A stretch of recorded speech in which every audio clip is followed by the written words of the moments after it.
Hi hello నమస్తే welcome to అనంతహల్. సాధారణంగా వర్షాకాలం వచ్చిందంటే చాలు దగ్గు జలుబుతో చాలా మంది ఇబ్బంది పడుతుంటారు. ఈ సమస్య పిల్లలతో పాటు పెద్దలను కూడా ప్రభావితం చేస్తాయి.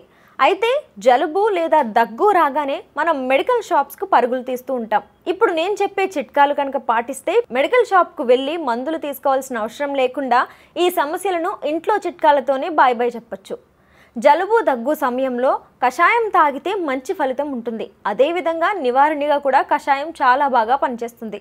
అయితే దీనిని కష్టపడకుండా ఇంట్లోనే ఈజీగా తయారు చేసుకోవచ్చు. కషాయం ఎలా తయారు చేసుకోవాలో మనం ఇప్పుడు ఈ వీడియోలో చూసి తెలుసుకుందాం.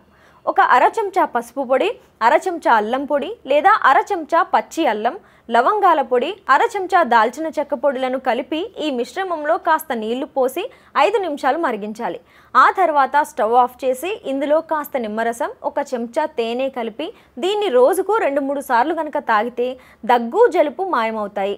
ఇక కషాయాలను తీసుకోవడం వల్ల ఎలాంటి సైడ్ ఎఫెక్ట్స్ ఉండవు. సాధారణ జలుబు దగ్గు కోసం వీటిని ప్రయత్నించవచ్చు. ఖచ్చితంగా కషాయం మంచి ఫలితాలను ఇస్తుంది. ఇక పసుపు వల్ల వచ్చే ప్రయోజనాలను చూద్దాం. పసుపులో యాంటీ బ్యాక్టీరియల్ గుణాలు ఎక్కువగా ఉంటాయి.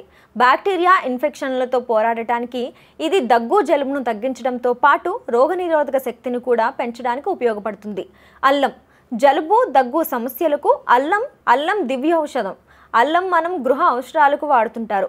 ఇక అల్లం గొంతు నొప్పి, విపరీతమైన చికాకు కలిగించే దగ్గును కూడా తగ్గిస్తుంది.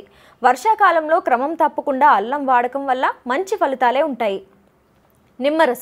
నిమ్మరసంలో విటమిన్ సి ఎక్కువగా ఉంటుంది. ఇది శరీరంలో రోగనిరోధక శక్తిని పెంచడానికి ఉపయోగపడుతుంది. దగ్గు జలుబును నివారించడంలో కూడా ఎంతగానో ఉపయోగపడుతుంది. దాల్చిన చెక్క పొడి సాధారణంగా కొంతమందికి దాల్చిన చెక్క వాసన అస్సలు నచ్చదు. కానీ దాల్చిన చెక్క పొడి గొంతు నొప్పి నివారించడంలో చాలా బాగా సహాయపడుతుంది. ఈ చెక్కను ఉపయోగించడం ద్వారా అనేక ఇన్ఫెక్షన్స్ కూడా తగ్గుతాయి. తేనె కషాయంలో తేనెను వాడటం వలన ఇందులో ఉండే యాంటీ బ్యాక్టీరియల్ లక్షణాలు క్రిములతో పోరాడడానికి ఉపయోగపడతాయి. దీంతో జలుబు దగ్గును కూడా ఇట్టే తగ్గిపోతుంది. మరి ఇలాంటి మరిన్ని హెల్త్ అండ్ బ్యూటీ టిప్స్ కోసం మా ఛానల్ని సబ్స్క్రైబ్ చేసుకోండి, లైక్ చేయండి, షేర్ చేయండి. అండ్ ఇంకా ఎలాంటి టిప్స్ కావాలని కామెంట్ బాక్స్లో కామెంట్ చేయండి.